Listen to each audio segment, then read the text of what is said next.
Okay, everybody, we're going to be continuing our Intro to Sketching unit.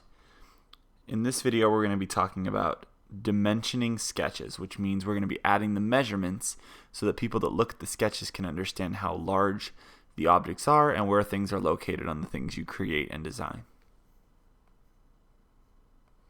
Okay, just as always, we're going to look at our essential questions first.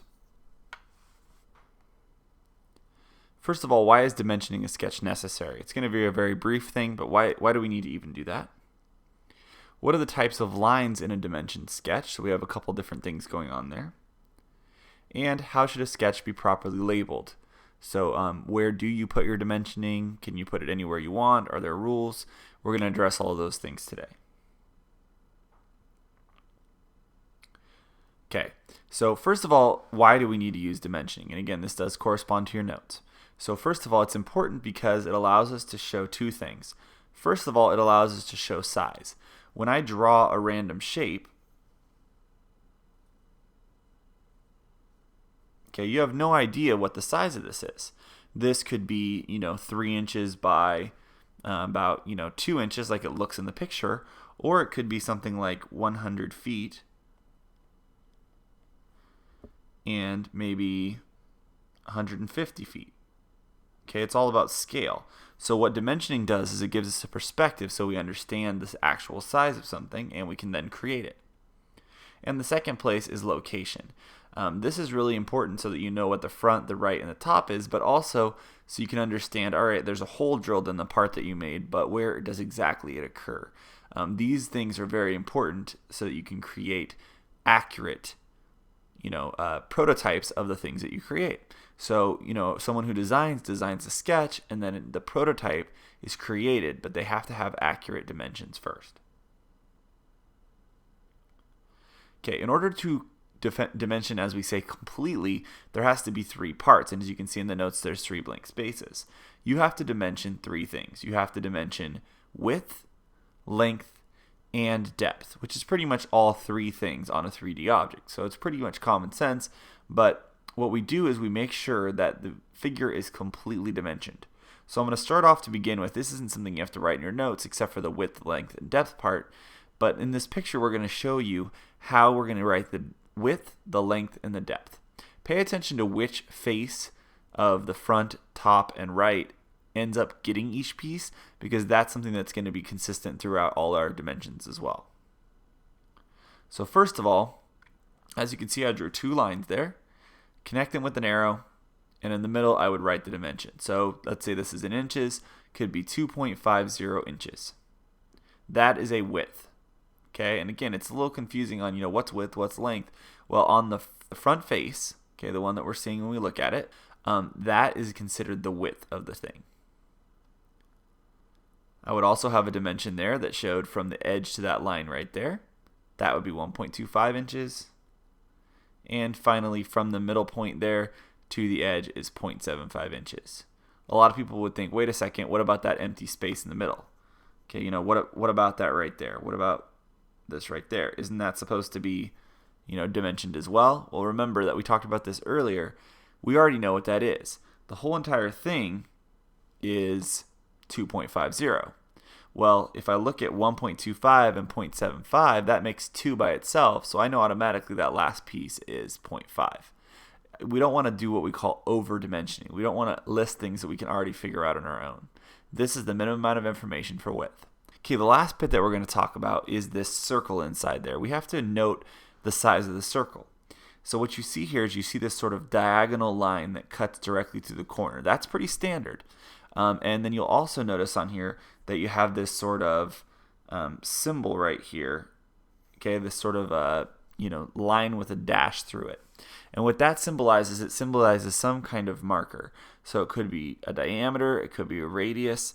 That marker is consistently used throughout.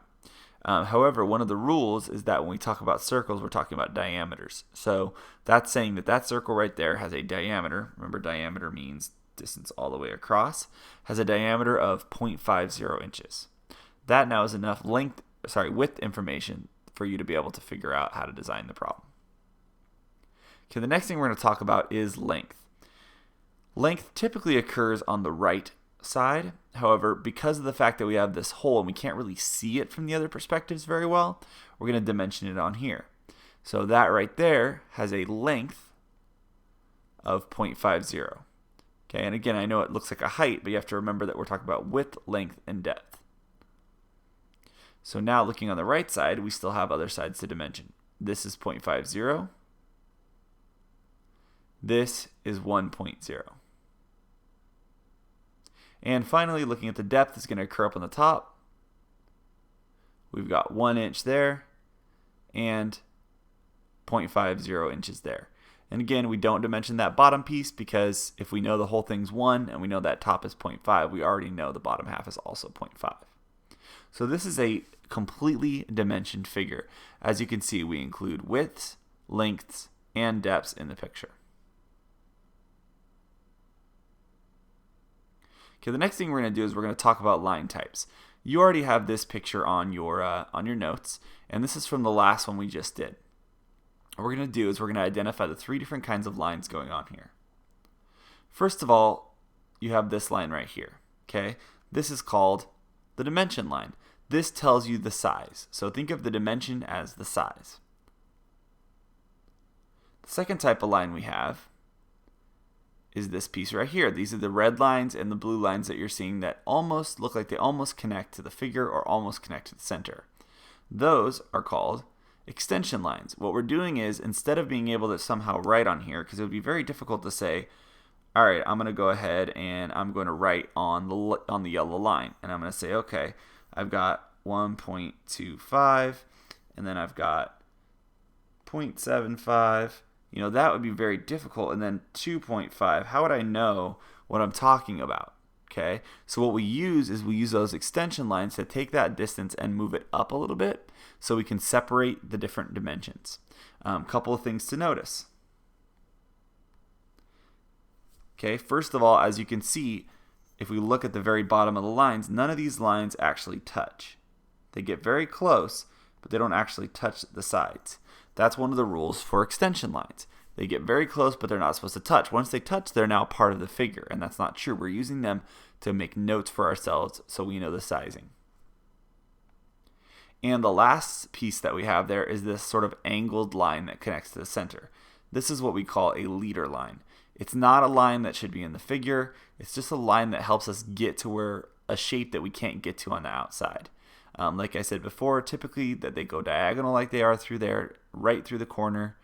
And in addition to that, they tend to point to things like circles and arcs. They have a very needed purpose, though, because usually we're not supposed to connect lines through the figure. So we have to know when we're using a leader line to help us understand. So those are the 3 types of lines. Not too many. You have the dimension, which is the size. You have the extension, which are the ones you draw up from the edge. And you have the leader line. Okay, so I know that wasn't a lot of introduction, but what you're going to do now is you're going to go ahead and try some on your own. Okay, so first of all, you have your figure here, and it's already been drawn. You see we have the isometric view in the top right, and we have the front, top, and right side view drawn on the graph paper. One thing to pay attention here is that I'm telling you that each graph is 1/4 of an inch, so 1/4 of an inch, which means for every 4 squares, that's 1 inch. So what I want you to do is try to dimension this figure as completely as possible. If you get yourself stuck, remember, start first with the top figure, try to write in your widths, then move on to your lengths. Finally, at the top, you would use the depth. So pause it, see if you can figure out where the lines will go, and we'll go from there.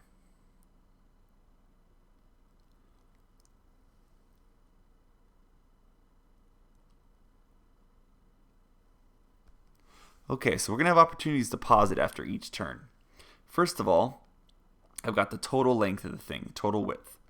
That right there, if you count it, has a total of 1, 2, 3, 4, 5, 6, 7, 8, 9, 10, 11, 12, 13, 14, 15, 16 squares. So 16 squares computes out to 4.0 inches. And I know you probably noticed that I'm not writing the word inch on there. One of the things that you do when you make this thing is when you noted this scale up at the top, That's your way of saying this is measured in inches, and from there you go on to do the problem. Okay, we still have more dimensioning to do. We need to account for all the edges we can see. We need to account for this edge and this edge. Okay, at least two more measurements are going to be necessary. So first of all, let's look at this piece right here and this piece right here. This ends up being a total of 1 inch because it's 4 squares. And similarly, this ends up being 2 inches because it's 8 squares. Remember, we just as easily could have had this one instead. So if you did that dimension and you wrote that as 1.00, that's fine too, and you would have left out the middle one. We do not, however, want to overextension, which is why we don't have a third line there, because we already know, because the whole thing's 4, that's got to be one that's left over on the right side. So if you didn't get any of the width dimensions done on the right side of the figure over here, then you may want to pause the video and go ahead and do that before you hit play.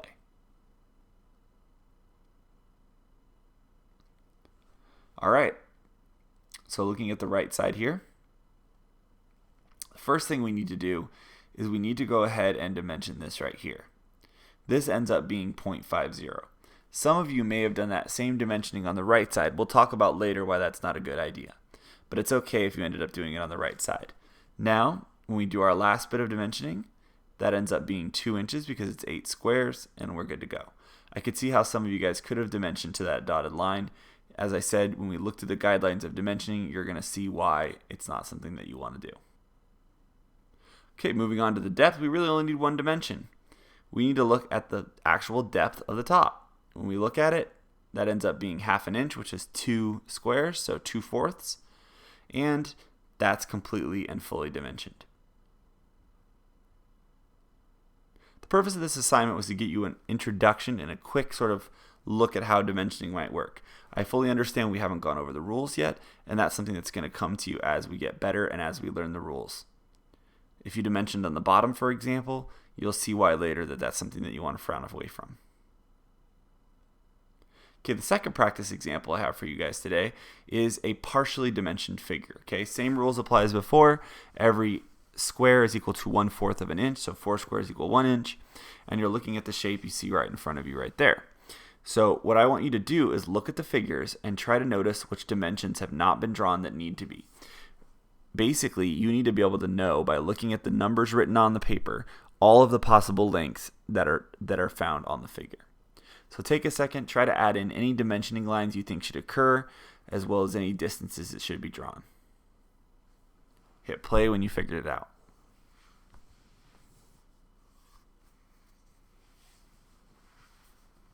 Okay, so it turns out there are 3 sections that need to be dimensioned. First of all, we have to have some kind of dimension for this piece right here. Okay, in order for us to complete this, we have to have every face that you're seeing left to right taken care of. From that picture, we have one right here, one right here, and one right here. Okay, all 4 of those sections have to be dimensioned. So the way we do that is we add one more dimension there, or we could have equally easily dimensioned on the right side of that line. The second piece is we need to know the height all the way to the very top up here. So we don't have that drawn in the picture anywhere, so we're going to dimension that as well. And the final piece up at the top, we have the depth of the whole thing, but we don't have the depth of either the small piece or we don't have the depth of the tall piece. When faced with 2 possibilities, dimension whichever one's easier to label. So now we're just a matter of counting squares. When I count the squares down on the bottom left, I get 2 inches. On the right, when I count, I end up with also 2 inches. And at the top, we also end up with 2 inches. So each of those dimensions needed to be added. Okay, and that's it. Anything else you've done is over-dimensioning, meaning adding too many extra details to the picture. It's tempting to come up here and say, okay, well then this is 1, and just label every single thing on every single side. You don't want to have duplicates. These right here are the same thing. Okay, so you do not have duplicates in your picture, and that's again one of the rules we're going to talk about in a moment. Okay, so as we finish the video, we're going to have a second video coming up on the guidelines. That's the next thing you're going to fill out in your notes. And you will then get the rules, and you will be able to use that to apply to a couple of sketches you'll do on your own of dimensioning.